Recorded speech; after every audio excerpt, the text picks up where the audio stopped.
What is going on, y'all? Happy New Year. Welcome to 2021. This is the first Aaron Reacts of the year, and today I want to talk about the U.S. men's national team. Usually when we talk about the U.S. men's national team, it's not really with a lot of optimism, it's not with a ton of pride, it's not with a lot of hope. But this year, at the start of 2021, I am very excited. I'm very optimistic. I have a lot of hope. If you had asked me this at the beginning of 2020, I would not have said the same thing. I did not think I'd be sitting here with this kind of thought process in mind. I didn't think we'd be here. Obviously, 2020 was a very rough year for a lot of reasons, but in terms of specifically for the U.S. men's national team, I think it was a really good year. We had a record 10 U.S. men's national team players named to Champions League squads. We had a number of U.S. men's national team players sign for or play for big clubs in Europe, traditionally large and traditional powers in Europe. And overall, we just saw a lot of progress on the men's side, which really makes me happy. It's kind of a weird place to be in. I do want to talk about some of those specifics. Like, I had the honor, the pleasure of interviewing Serginho Dest a few months before he moved from Ajax to Barcelona, and when I interviewed him, he said his dream at the time was to play for Barcelona. And then fast forward a few months, he's playing for Barcelona. We have a fully capped American international playing for Barcelona, a regular in the squad. We've got Conrad De La Fuente there as well, Miami native.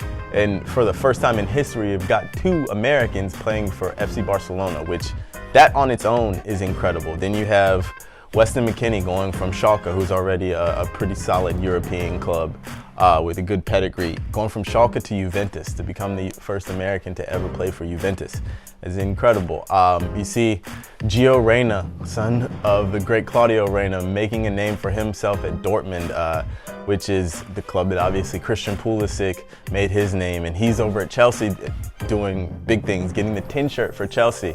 But back to Gio Reyna, an 18-year-old, 17-year-old playing for Dortmund, holding down a regular place. He's a regular in that squad. He's often in the starting lineup, and if not, he's on the subs bench and coming on the 50th, 60th minute.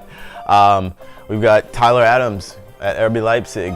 Just the list goes on and on and on. We've got so many young Americans at legitimate clubs. Chris Richards at Bayern Munich, John Brooks at VfL Wolfsburg, Josh Sargent at Werder Bremen, Ethan Horvath at Club Brugge,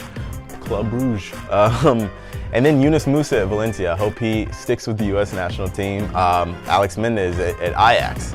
And then what I'm really excited about, in addition to the number, Tim Weah at Lille, in addition to the number of European players, Americans that we have playing in Europe, MLS has started to emerge as a legitimate pipeline for American players. For a really long time, I have kind of espoused the belief that MLS should embrace the fact that it's a developmental league, which is not a knock or an insult by any stretch of the word, I think. Let's look, I'll take the example of Brazil and Argentina. They both have multiple World Cups. They both produce some of the best players in the world on a regular basis, but their domestic leagues are known as developmental leagues. They're transition leagues, they're selling leagues.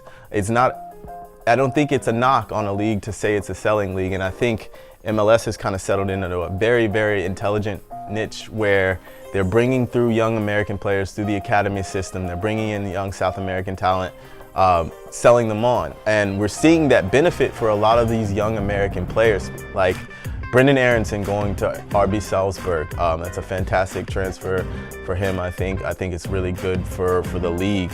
I think someone like Mark McKenzie from the Union, imminently going to Genk, knock on wood. That's another fantastic transfer. Genk is a club that has an incredible history of molding young talent, bringing them through. Kalidou Koulibaly came through there, Kevin De Bruyne came through there, Thibaut Courtois came through there. Just Brian Reynolds may go to Juventus. The list of young talented players that are moving on to Europe and making their name just keeps growing, and I don't see that stopping. So I think it's weird to say that we're in like a really good place for the national team. It's weird to say that I have a lot of optimism for the future. I think I'm not going to say we're going to win the 2022 World Cup. I'm not going to say we're going to win the 2026 World Cup. I think we'll qualify for the 2022 World Cup. And I think that we will be in the position in 2026 to make a legitimate run. Is Aaron West sitting here and saying, hey, we're going to win the 2026 World Cup? No, I'm not saying that. I am saying that by that time, I think we will have progressed to a point where we are legitimate again. I think there was a period where we seemed legitimate. I think that kind of faded for a little while, but I think specifically in football terms, America is back, baby. I'm really excited for the future, and it's a weird thing to say that at the beginning of 2021.